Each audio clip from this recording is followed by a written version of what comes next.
Hi friends, welcome to my channel. இன்றைக்கி நம்ம பார்க்க போகிறது சுண்டக்காய் காரக்குழம்பு. எப்படி செய்கிறது பார்ப்போம் வாங்க.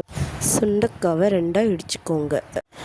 புளி, பூண்டு, உடச்சிக்கல்ல, சோம்பு, வெங்காயம் போட்டு கிரைண்ட் பண்ணி எடுத்துக்கோங்க. கடாய் சூடானதும் எண்ணெயை ஊற்றுங்க. எண்ணெயை ஊற்றிட்டு வடகம் போட்டுட்டு வெங்காயம், கருவேப்பிலை போட்டு நல்லா வதக்குங்க.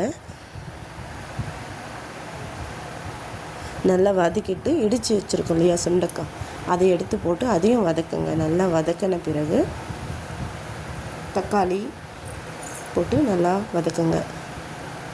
அப்புறம் கொஞ்சம் உப்பும் போடுங்க. உப்பு போட்டு வதக்குங்க. அப்புறம் மஞ்சள்தூள், காரத்துக்கு தேவையான மிளகுத்தூள் போடுங்க. போட்டுட்டு நல்லா கிளறி விடுங்க. நல்லா முதல்ல மெயினாக சிம்மில் வச்சுக்கோங்க அடுப்பை.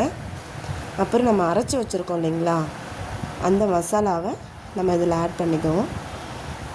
ஆட் பண்ணிவிட்டு நல்லா கிளறிடுங்க. கிளறிட்டு தேவையான அளவுக்கு தண்ணி ஊற்றுங்க. தண்ணியை ஊற்றி நல்லா சுண்டலாக வர அளவுக்கு கிளறி விட்டுருங்க. கொதிக்க விடுங்க. நல்லா கொதிச்சுட்டு அதுக்கு பிறகு எடுத்து சாப்பாட்டில் பரிமாறி சாப்பிடுங்க. நீங்கள் வீட்டில் ட்ரை பண்ணி பாருங்கள், உங்களுக்கும் ரொம்ப பிடிக்கும். செஞ்சு சாப்பிட்டு பாருங்கள். எப்படி இருந்ததுன்னு எனக்கு கமெண்ட் பண்ணுங்கள். மறக்காமல் நம்ம சேனலை ஃபாலோ பண்ணுங்கள் ஃப்ரெண்ட்ஸ்.